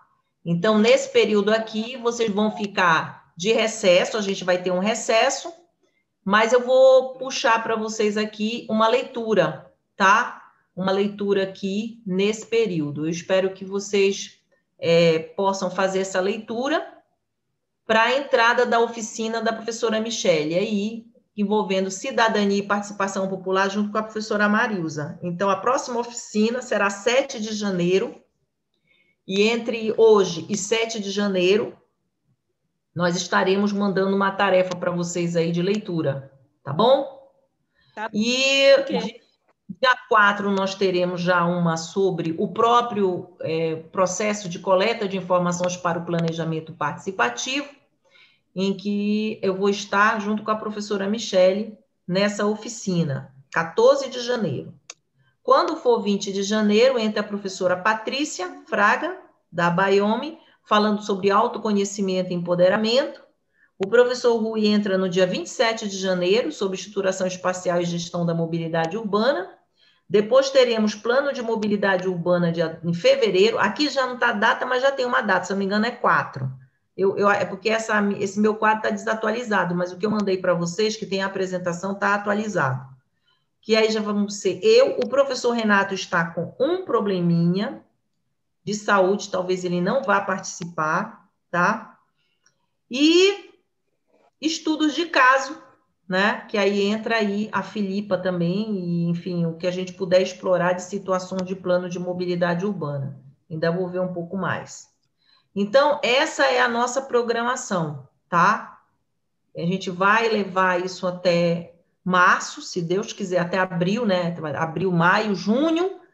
Em junho, a gente tem o nosso, que é aqui já, a nossa avaliação final. O que eu queria pedir para vocês aí é que deverá ter aqui, nessa etapa de oficina diagnóstico, quando a gente partir para cá, em janeiro, aliás, quando eu já colocar o diagnóstico da situação de engajamento, desculpa, aqui em janeiro, é provável que vocês vão precisar interagir com a comunidade de vocês, buscar pessoas, um grupo, para fazer uma espécie de pesquisa envolvendo mobilidade urbana.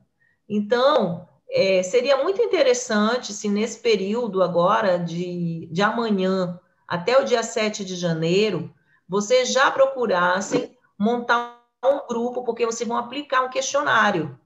Então, já pensar em pessoas que pudessem participar da formação de vocês na condução do planejamento participativo.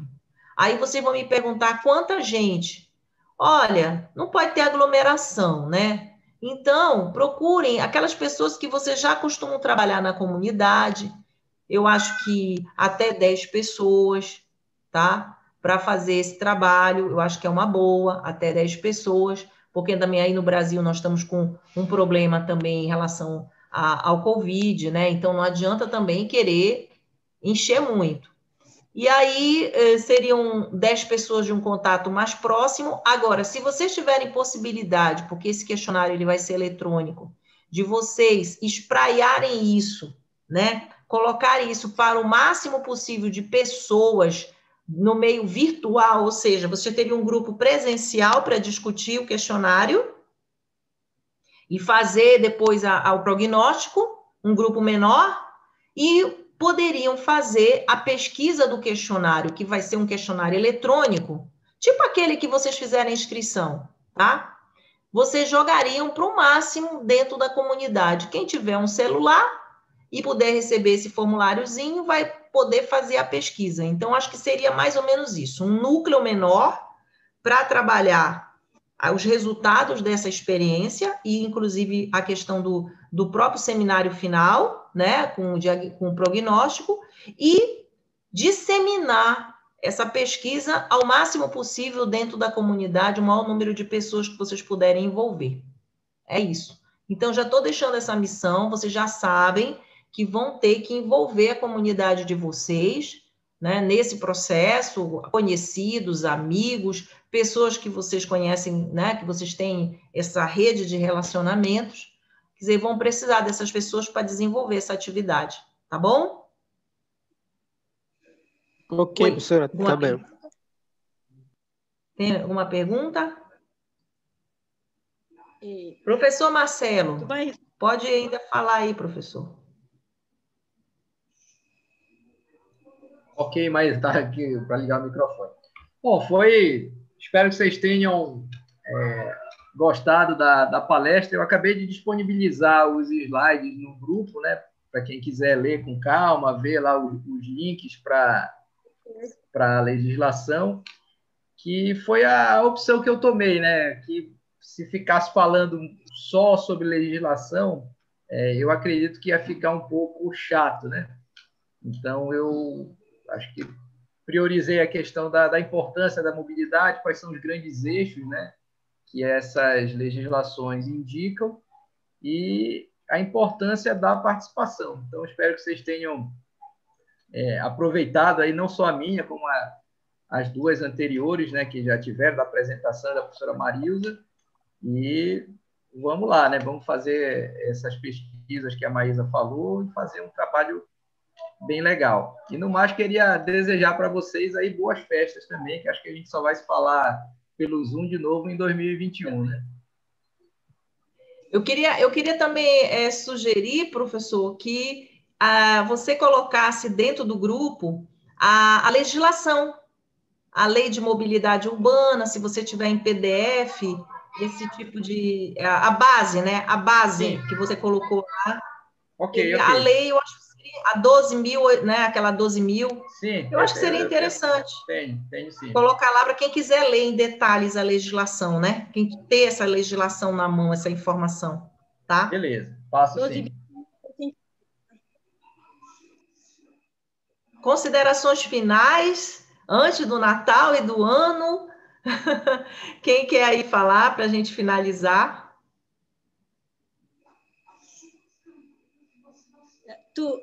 Alguém mais? Eu quero agradecer. Quero agradecer, tá?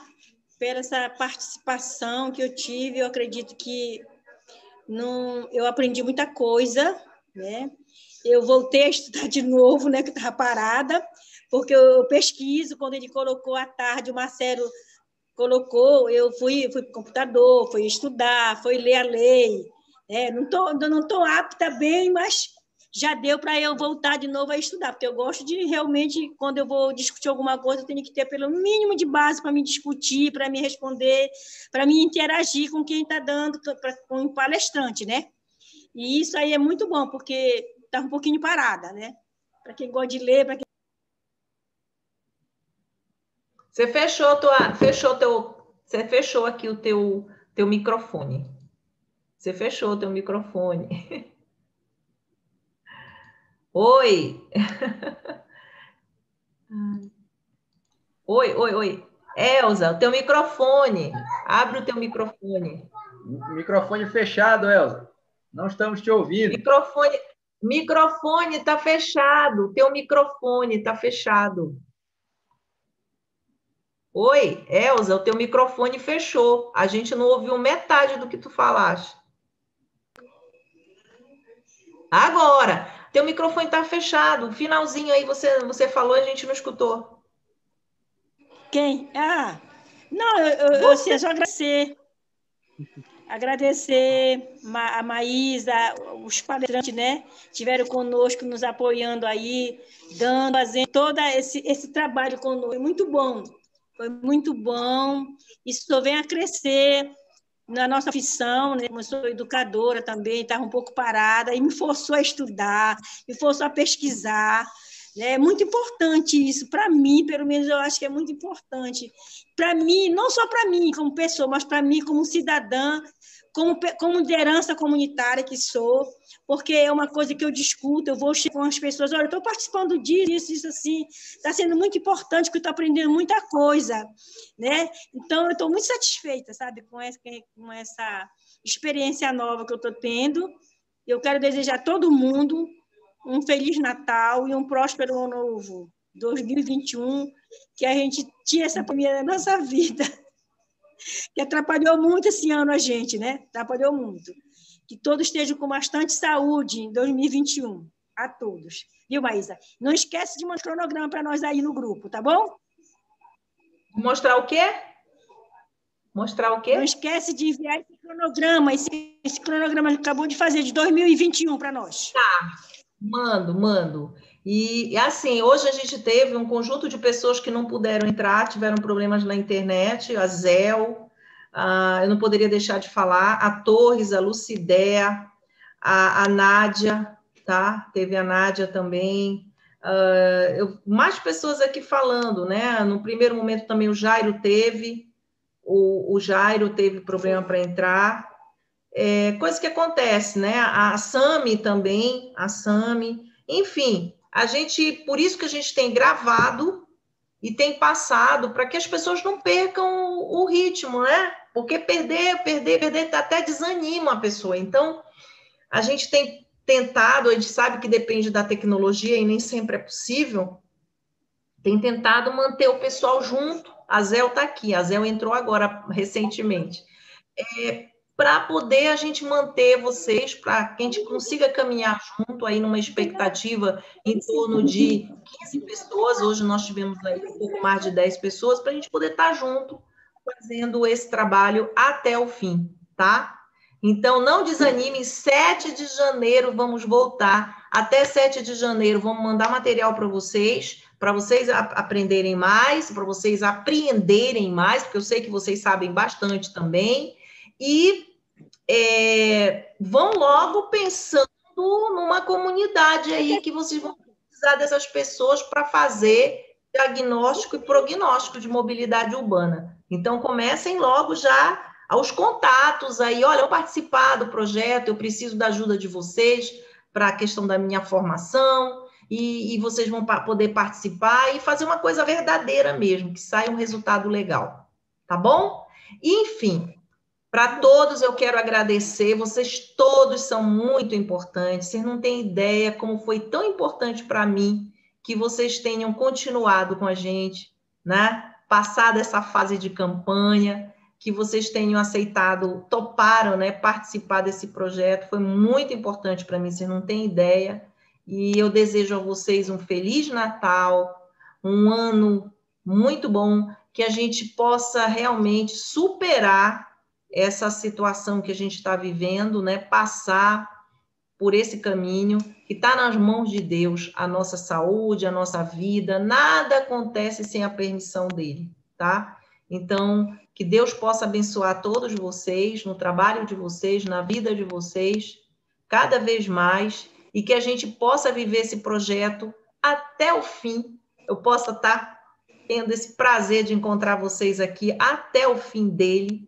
Se quem sabe, né, talvez já o seminário final a gente consiga fazer alguma coisa que não seja online. Quem sabe até lá a gente já avançou bastante na vacinação e a coisa esteja num outro momento e que seja capaz, até porque nós somos um grupo pequeno, não somos tão grande, que não seja possível fazer uma última reunião, né, sem aglomeração. Não é verdade? Então, boas festas para vocês. Que Deus quiser, se Deus quiser, início do ano estaremos aqui. E até lá a gente vai se comunicando pelo grupo. Tá bom? Tá bom, boa noite para todo mundo aí. Boas festas de fim de ano para vocês. As boas festas Tá, também para tudo todos. bom. Depois eu mando o vídeo, mando tudo para vocês, tá? Não vão perder nada. Tchau, Filipe. Olha, ainda tenho que falar com você. Tchau.